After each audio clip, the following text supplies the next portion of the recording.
Queridos, eu quero ministrar algo ao coração de vocês. Uma palavra que o Senhor falou muito ao meu coração. E eu creio que nós temos vivido mais do que nunca dias dos quais nós precisamos exercitar a nossa fé. São dias dos quais o Senhor tem nos convidado a ter fé. Então eu gostaria de falar um pouco e pensar um pouco a respeito de o que é fé. Como se ter fé, como praticar ela na nossa vida. Eu quero ler um texto que está em Hebreus 11, versículo do 1 ao 3, que vai nos dizer assim: a fé mostra a realidade daquilo que esperamos. Ela nos dá convicção de coisas que não vemos. Pela fé, pessoas em tempos passados obtiveram aprovação. Pela fé, entendemos que todo o universo foi formado pela palavra de Deus. Assim, o que se vê originou-se daquilo que não se vê. Isso é fé. Fé é ter certeza, por mais que eu não esteja vendo. Isso é fé, eu crer que no momento certo, no momento oportuno, isso virá à existência. A palavra do Senhor diz que a terra era sem forma e vazia, e o Espírito pairava sobre as águas. Mas bastou uma só palavra: haja luz, e houve luz. E aí Deus foi ministrando a palavra dele, e tudo aquilo que não existia, passou a existir. É interessante porque isso tudo está na palavra do Senhor, está aí na Bíblia, nessa Bíblia que você tem, que eu tenho. E nesta Bíblia nós cremos pela fé, porque nós ouvimos falar acerca disso, mas nós não presenciamos. Eu quero te dizer que ter fé vai muito além de eu estar acreditando e crendo que alguém pode fazer algo porque eu já conheço acerca dele. Fé é você ouvir falar que vai chover e você acreditar que irá chover, mesmo que nunca tenha havido chuva sobre a face da terra. Foi isso que aconteceu com Noé. O dia que Deus olha para Noé e fala: Noé, construa uma arca, construa um barco, porque eu vou acabar com a humanidade, mas a sua família será salva, e eu vou enviar alguns animais para que eles sejam salvos, e eu farei chover sobre a terra. Talvez Noé tenha perguntado: mas o que é chover? Mas Noé creu, porque a palavra partiu do Senhor para a vida dele, e ele creu que iria chover, mesmo que nunca houvesse acontecido isso. Então a fé é isso, querido. Com a fé eu consigo me aproximar de Deus, e o contrário também existe. Sem a fé, nós estamos nos afastando de Deus. Sem fé é impossível agradar a Deus. No mesmo texto de Romanos 11, no versículo 6, o texto vai dizer assim: sem fé é impossível agradar a Deus. Quem deseja aproximar-se de Deus, deve crer que Ele existe, e que recompensa aqueles que o buscam. Então, ou seja, crer que Deus existe gera benefícios. Ele recompensa aqueles que crê e que o buscam. Eu quero te convidar nessa noite, mais do que nunca, você buscar com toda a sua fé, buscar a esse Deus, crer nesse Deus, porque Ele irá te recompensar, amém? Nós precisamos entender isso, queridos, de uma forma sobrenatural, que Deus, Ele promete e Ele cumpre. Agora, ter fé vai muito além de nós crermos que Deus irá cumprir as promessas dEle. Ter fé é mesmo depois da promessa estar em nossas mãos, se Ele pedir de volta, nós não retermos, nós entregarmos de volta a Ele. Foi assim que aconteceu com Abraão. Abraão, ele recebe uma palavra de Deus. Deus tinha um interesse em constituir uma nação, e a partir de Abraão, Deus fala assim: olha, Abraão, você e sua esposa terão um filho, e a partir dele nascerá a minha nação. Agora é interessante porque Abraão e Sara já eram de idade avançada. Talvez você conheça algum idoso ou uma idosa que não tenha filhos. Se hoje de repente você ficasse sabendo que essa idosa está grávida, seria uma surpresa. É ou não é? Ou seja, aquela gestação só aconteceria a partir de um milagre. Foi isso que aconteceu com Abraão e Sara. Só que, depois de tudo isso, depois deles sonharem com esse filho, depois deles verem essa promessa nascer, esse menino já jovem, Deus olha para Abraão e fala assim: olha, pega esse menino, vai até um monte que eu irei te mostrar, e lá você irá sacrificá-lo em meu nome. E aí? Se Deus te promete algo, e depois que este algo está em suas mãos, Ele olha para você e fala assim: olha, agora você vai me entregar a promessa como sacrifício. Qual seria a sua reação? Eu não sei em qual situação que Abraão teve que ter mais fé, mas eu sei que as duas são situações que ele exercitou extremamente a fé. Talvez a segunda, depois de ver o milagre, né? Depois de você ver a bênção ali em suas mãos, Deus te pedir de volta. Mas Abraão não questionou. O texto diz que Abraão pega o menino, pega os servos e vão. E até uma certa altura da viagem, ele para e fala para os servos: olha, fiquem aqui. Irei eu e o menino até aquele monte. Iremos adorar a Deus e voltaremos. É interessante que ele fala no plural. Ele não diz voltarei. Ele diz voltaremos. Ele está dizendo assim: olha, esse Deus que me deu a promessa, Ele tem uma promessa também sobre a vida desse menino. Então, eu estou à beira de experimentar um milagre muito grande. Ou Deus vai arrumar um cordeiro naquele lugar, ou Deus vai ressuscitar esse menino. E foi isso que aconteceu, queridos. Nós sabemos a história. Quando o menino está ali para ser morto em sacrifício a Deus. Você imagina, Abraão de idade, já de idade avançada, não é pouca idade não. Abraão subindo com esse menino, e o menino olha para o pai e fala assim: pai, eu estou vendo a lenha, eu estou vendo o fogo, estou vendo o cutelo, mas cadê o cordeiro? Esse menino não era bobo. Ele sabia que estava faltando alguma coisa ali no processo de sacrifício. Mas Abraão diz assim: olha, Deus proverá. Isso é fé. Fé é você enxergar um cenário aonde aquilo que Deus te prometeu está indo por água abaixo, está saindo pelo vão de suas mãos, mas você entender que se foi Deus que deu e Deus tem uma promessa sobre aquilo, Deus proverá.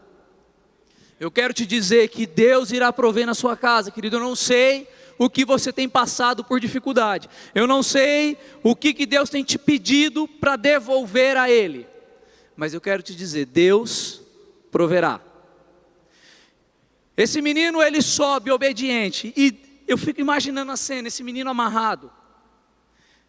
Esse menino não pensou: eu consigo ajudar meu pai amarrado. Esse menino já entendeu o que estava acontecendo. Quando o pai decide amarrá-lo, esse menino, como ovelha muda ao matadouro, ele aceita a condição. Quando Abraão levanta a mão para sacrificá-lo, Deus provê. E Deus fala: para, olha para o lado, ali está o cordeiro, pode sacrificar. Você e o menino desce de volta, porque verdadeiramente, Abraão, você me ama.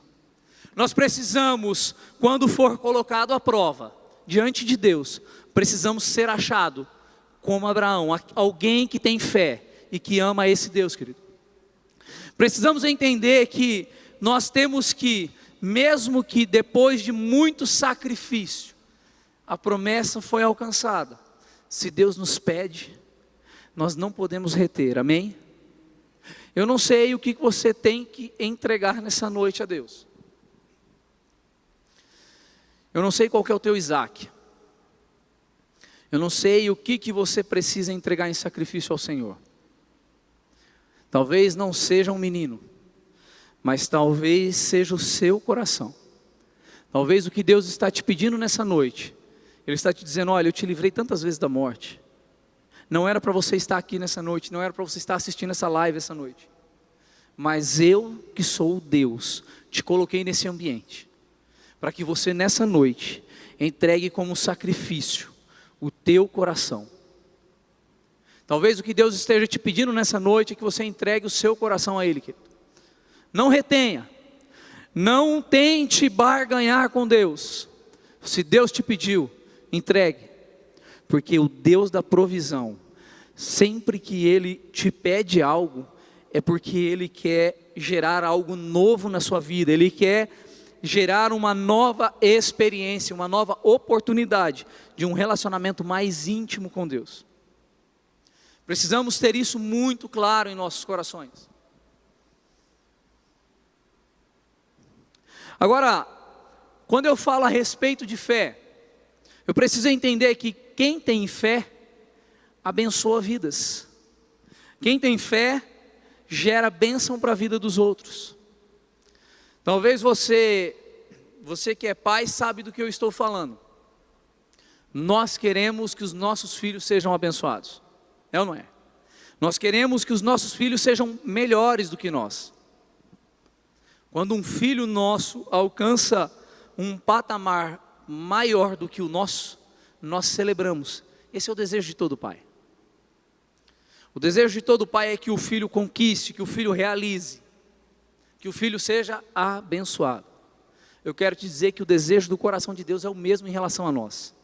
Ele deseja que nós sejamos abençoados, que a gente conquiste e que o nome dele seja glorificado. Amém? Nós precisamos entender que, se temos fé, nós precisamos ministrar bênçãos sobre a vida dos outros. Eu não sei você, mas eu me lembro quando eu era criança, que eu ia me deitar, e aí de lá do quarto gritava: benção pai, benção mãe, dorme com Deus pai, dorme com Deus mãe. E aí eu escutava a voz deles: Deus te abençoe meu filho, dorme com Deus. Alguém mais fazia isso quando era criança? Eu acho lindo ver aquela cultura que a criança chega e pede bênção para a pessoa mais velha. Nós precisamos aprender a pedir bênção para os nossos pais. E nós precisamos aprender a abençoar os nossos filhos. Nós precisamos abençoar a próxima geração. Talvez você não vai ver as bênçãos que Deus irá ministrar sobre a vida do teu filho. Mas eu quero te dizer uma coisa. Pela fé, nós temos que crer que quando nós ministramos a bênção sobre a vida dos nossos filhos, Deus irá realizar. É assim que o texto está dizendo. O texto de Hebreus 11:20 diz: pela fé, Isaque prometeu bênçãos para o futuro de seus filhos, Jacó e Esaú. E mesmo que ele não viu, ele creu que aqueles dois seriam abençoados. Nós precisamos ministrar bênçãos sobre a vida dos nossos, ministrar bênçãos sobre a vida do futuro deles. Agora nós precisamos entender que essa fé que a gente ministra sobre a vida dos outros, a bênção, ela também serve para exercitar a cura.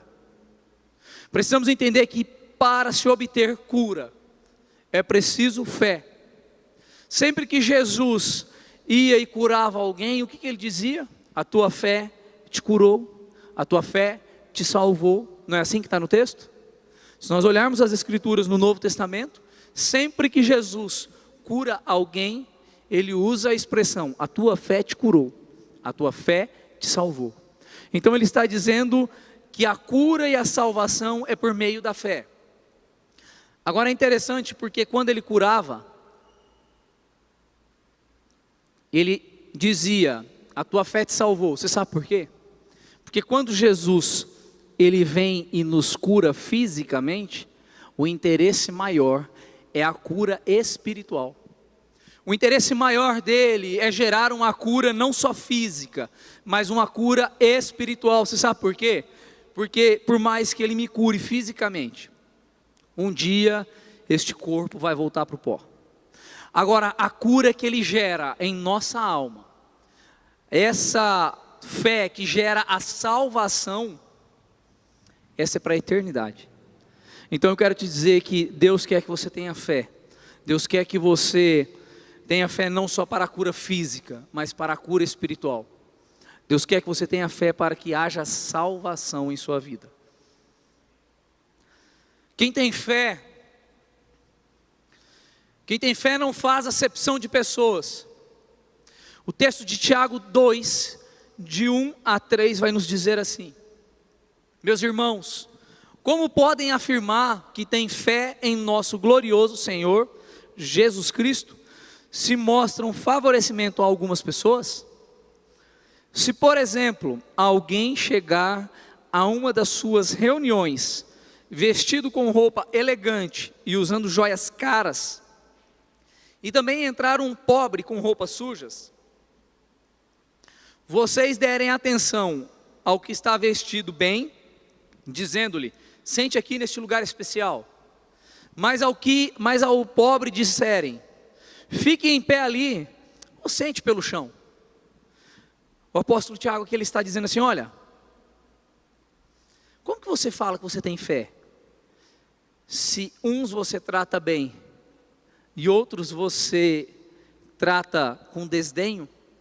Como que você pode dizer que você tem fé, se você faz acepção de pessoas, se para uns você tem toda a paciência do mundo, mas para o outro, você não tem um minuto da sua vida? Esse texto mexe comigo, e eu queria que ele mexesse com você também. Nós precisamos fazer uma avaliação acerca da fé que nós temos. Nós precisamos avaliar se de fato o que temos é fé.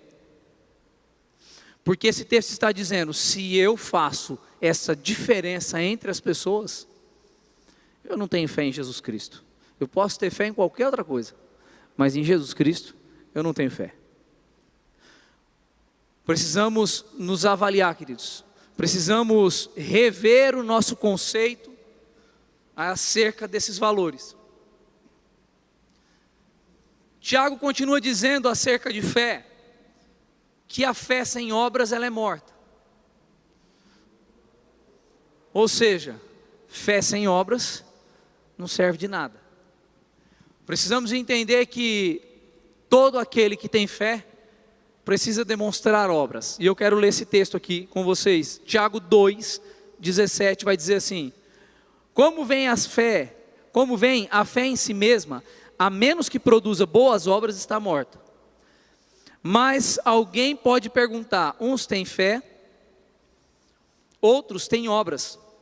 Mostre-me a sua fé sem obras, e eu, pelas minhas obras, lhe mostrarei a minha fé. Isso aqui é Tiago falando. Não tem como nós vivermos uma vida de fé se nós não exercitarmos a compaixão, nós não exercitarmos o convívio, a ajuda mútua às pessoas, ao outro. Nós temos vivido dias dos quais o que mais nós temos ouvido falar é acerca dessa pandemia. Não dá para dizer que eu tenho fé e viver de forma indiferente ao que tudo que está acontecendo. Nós temos vivido dias aos quais a igreja tem se colocado em posição de guerra, tem se colocado em linha de frente orando por vidas. Acabamos de encerrar um período de oração de 21 dias às 9 horas da noite, por aqueles que estão sofrendo com Covid e pelos familiares. Agora iniciamos uma segunda campanha de 7 quintas-feiras, e nós estaremos nos dirigindo toda quinta-feira, durante essas 7 quintas-feiras, após o culto, para a frente dos hospitais, hospital de campanha, hospital regional, 13 de maio, estaremos nos direcionando para lá, para estarmos intercedendo, continuamos intercedendo por aqueles que estão hospitalizados, porque nós cremos que Deus irá e já está movendo naquele lugar. Já temos recebido testemunho de pessoas que têm demonstrado melhoras significativas de saúde naquele lugar.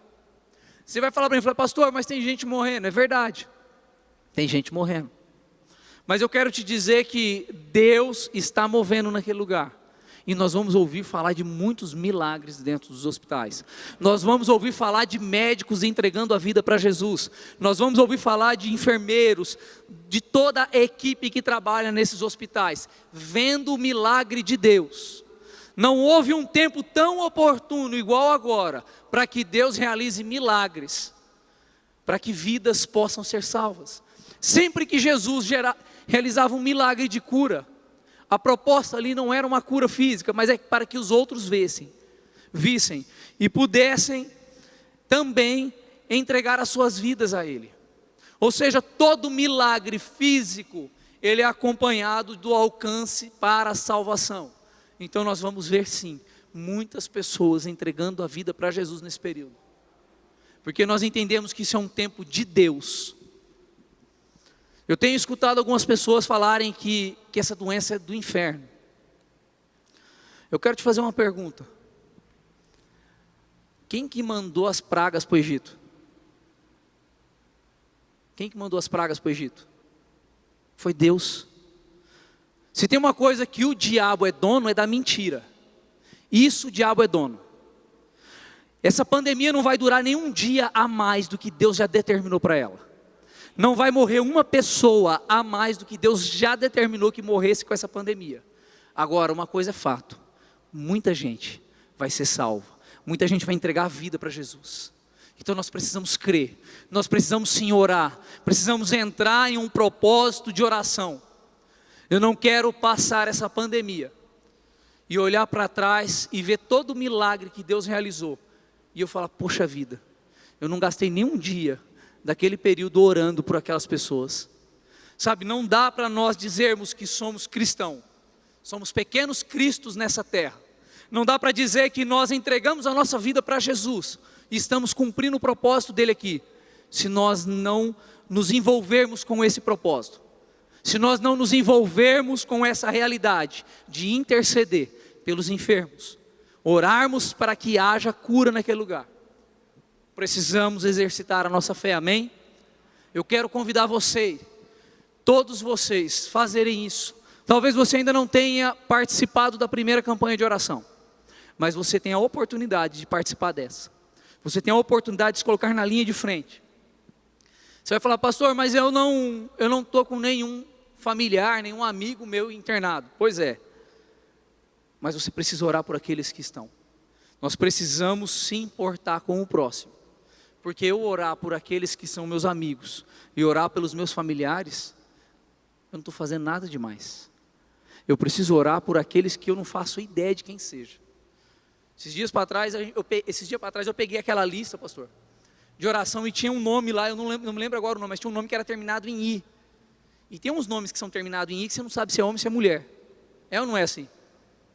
Aí eu olhei e falei: será que é o irmão ou será que é a irmã? Eu falei: Deus, o Senhor sabe, porque eu não faço ideia de quem seja. Mas eu creio que orando aqui sobre este nome, o Senhor irá realizar milagre lá. Nós precisamos nos importar até com aqueles que a gente não conhece, queridos. Precisamos nos colocar nessa linha de frente. Um dia Davi foi levar a marmita para os seus irmãos numa guerra. Eu falo que Davi, ele estava fichado no pessoal do Ai Que Fome. Não tem a galera do aplicativo? E aí o pessoal pediu pelo aplicativo a comida e Davi foi lá entregar. Quando Davi chega lá, ele se dá de cara com um gigante que já fazia dias que estava afrontando o povo de Deus. Davi, pela fé, quando olha aquele gigante, fala assim: ó, você quer briga? Ele não estava alistado no exército, ele só tinha ido levar a marmita. O serviço dele era entregar comida e ir embora. Eu quero que você entenda uma coisa. Às vezes você vai falar assim: não, mas eu não sou do ministério de intercessão, o meu ministério é outro. Não. Mexeu com o povo de Deus, nós precisamos tomar posição e ir para a guerra. Foi o que Davi fez. Ele teve fé, ele creu, ele falou assim: nem que seja na pedrada, mas que esse gigante vai cair, ele vai. Porque quem vai derrubar ele é o meu Deus. Então nós precisamos interceder, querido. Precisamos ter fé. Crer que Deus irá operar milagres, amém? Nós precisamos sair desse culto crendo que nós não podemos ficar parados. Não dá para sair daqui como chegamos. Agora, tem dias que a nossa fé ela está de certa forma, abalada. Existem dias que são mais difíceis. Com Davi foi assim. Tem dias que a gente quer uma caverna. Tem dias que a gente quer se esconder. Agora, a palavra do Senhor nos diz a respeito de como nós aumentarmos a nossa fé, como nós obtermos uma fé maior. Romanos 10, 17 vai dizer assim: portanto, a fé vem pelo ouvir, e o ouvir das boas novas de Deus. Nós precisamos estar constantemente meditando na palavra do Senhor, estar constantemente buscando viver o relacionamento com o corpo de Cristo. Nós somos o corpo de Cristo, precisamos nos relacionar, precisamos estar congregando juntos, porque nós ouvimos o testemunho do outro, e isso edifica a minha fé. E aí talvez eu que estava um pouco abalado com a minha fé, quando eu ouço falar do milagre na vida, eu falo: não, rapaz, meu Deus está me fazendo lembrar de coisas que me dão esperança. Eu vou para cima, eu vou para a guerra. Precisamos nos deleitar na palavra do Senhor. Não há outra forma de obtermos fé, senão pelo ouvir da palavra de Deus. E aqui eu já quero estar encerrando. Nós precisamos, para viver esse padrão de fé, nós precisamos todos os dias falar com o nosso Deus e entregar o nosso dia na presença dEle. Nós precisamos diariamente ter um relacionamento com esse Deus. Não há como obter a salvação se não viver uma vida diária de relacionamento com Deus. Não adianta eu dizer que eu sou salvo, se eu não tenho frutos daquele que é salvo, se eu não demonstro frutos de arrependimento. Dá uma olhada para trás na sua história. Talvez você tenha aí 30 anos de evangelho, olha para trás. Que frutos você tem demonstrado? Se não tem fruto, reavalie se de fato você entregou sua vida para Jesus. Se não há fruto, reavalie se de fato você entregou sua vida para Jesus. De repente foi uma emoção que você sentiu, né? Foi um acorde diferente que o nosso tecladista fez ali com uma nona, e aquilo deu um arrepio e você ergueu a mão emocionado. Acredite, tem gente que se emociona ouvindo Imagine, do John Lennon. Tem gente que se emociona com música que muitas vezes vai trazer uma mensagem contra o reino de Deus. Eu te convido a não uma emoção. Eu te convido essa noite a um raciocínio, a uma decisão racional diante de Deus, de fazer uma entrega verdadeira da sua vida a Jesus. Talvez você esteja pensando: meu Deus, o que vão pensar de mim? Eu já estou há tanto tempo na igreja e eu ainda não me decidi por Cristo. Eu quero te dizer uma coisa: decidir por Cristo não é uma decisão que você toma aqui no momentânea, mas é uma decisão diária. É a confissão diária lá no seu local de trabalho, é a confissão diária de Jesus dentro da faculdade, é a confissão diária no seu relacionamento, na roda de tereré, de chimarrão, enfim. Entregar a vida para Jesus tem a ver com viver uma vida todos os dias, conforme Ele determina. Eu não estou fazendo um convite para você aceitar Jesus como alguém que oferece um copo d'água. Você aceita um copo d'água e aí você faz com aquela água o que você quiser. Não, eu estou pedindo para você entregar a sua vida para aquele que é a fonte de água viva. Eu estou te convidando a entregar a sua vida para aquele que é o rio de água viva. E aí, na verdade, de você fluirão rios de água viva. Você nunca mais terá sede. Esse é o Deus que eu sirvo. Esse é o Deus que eu creio que muitos que estão aqui servem. E esse é o Deus que você deve servir. Eu quero te convidar a fazer isso. Se tiver alguém aqui essa noite que queira entregar a sua vida para Jesus, que queira com um gesto simples de confessar a Deus: erguer a sua mão e nós vamos orar com você aí onde você está mesmo. Nós vamos orar por você. Tem alguém que queira fazer isso? Entregar a vida para Jesus, falar assim: olha, eu quero. Deus abençoe sua vida. Deus abençoe sua vida. É isso que precisa ser feito. Nós precisamos decidir por Cristo. Eu quero dizer para vocês que agora não são mais vocês que comandam a vida de vocês, é Cristo. E não existe comandante melhor para conduzir a vida de vocês. Amém? Pode se sentar, Deus abençoe. Tem mais alguém que queira fazer isso? Entregar a vida para Cristo? Onde está? Deus abençoe, Deus abençoe. Glória a Deus. É esse rio de água viva que quer invadir a vida de vocês. E nessa noite, com esse gesto simples, agora vocês precisam viver uma vida de busca a entender o que esse Deus quer que vocês façam. Tem mais alguém que quer entregar a vida para Jesus? E nós já vamos orar. Mais alguém? Alguém que queira voltar para Cristo nessa noite? Talvez um dia você até deixou que o Senhor comandasse a sua vida, mas os dias se tornaram difíceis e a sua fé acabou se enfraquecendo. Você parou de meditar na palavra de Deus, e por perder essa fé, você parou de ver Jesus. Pedro, quando é convidado por Jesus para sair do barco, Pedro olha para Jesus e começa a caminhar, e ele começa a andar sobre as águas. Mas a Bíblia diz que ele, observando o vento e a tempestade, ou seja, tirando os olhos de Jesus, ele começa a afundar. Nessa noite Jesus também quer te tirar de volta, te tirar de dentro desse mar e te trazer de volta, pôr de pé dentro do barco. Se você quiser voltar para Jesus, essa é a noite. Você pode fazer um sinal com a sua mão e nós vamos orar com você. Deus abençoe. Deus abençoe a sua vida. Mais alguém queira voltar para Cristo? Mais alguém? Faz só assim que eu quero orar com vocês. Amém? Então eu gostaria de convidar toda a igreja para ficar de pé. Eu sei que eu não vou poder trazê-los até perto de mim aqui. Eu gostaria muito, mas muito, de dar um abraço em cada um de vocês, poder olhar nos olhos de vocês e chamá-los de irmão. Mas sintam-se abraçados, amém? Sintam-se abraçados.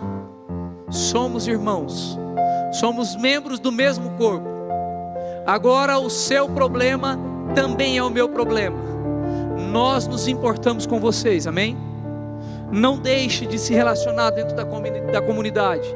Não deixem de se relacionar dentro da igreja, queridos. Eu não sei como que a gente pode pegar o nome deles, pastor. Tem alguém hoje que pode fazer isso para nós? Amém. Dá um tchau aí, meu irmão. Lá no canto, depois, por gentileza, deixem o nome de vocês e o contato, que nós teremos uma equipe que estará ligando para vocês e integrando vocês a este corpo de Cristo. Amém? Feche seus olhos.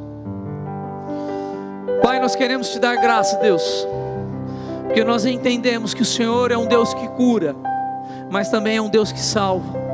Senhor, aqui nós estamos diante de homens e mulheres que entregaram a sua vida para Jesus. Eu te peço, Pai, que eles possam, neste momento, ter o nome deles escrito no livro da vida. Meu Deus, que todos os dias deles sejam contados diante do Senhor. Eu te peço, meu Pai, que eles possam, tudo que eles empreenderem nessa terra, sejam debaixo da Tua graça e da Tua bênção. Nós queremos, ó Pai, profetizar bênção sobre bênção na vida dos nossos irmãos. Que eles possam se sentir abraçados e amados. Que eles possam, Senhor, perceber que por mais que os problemas continuem existindo, o Senhor é o Deus que está no barco da vida deles. O Senhor é o Deus que está conduzindo. E por mais que o vento sopre o contrário, o barco da vida deles não irá afundar. Amém? Em nome de Jesus, ó Pai, nós queremos declarar bênção na vida deles, em nome de Jesus. Amém e amém. Amém, queridos, aplauda esse Deus. Ele é santo, Ele é poderoso. Nós queremos dizer a vocês que nós amamos. Nós amamos não porque conhecemos vocês, mas nós amamos porque nós decidimos amar vocês. porque nós temos um Deus que nos amou primeiro, e hoje nós podemos olhar para vocês e dizer: nós amamos vocês. Amém? Deus abençoe.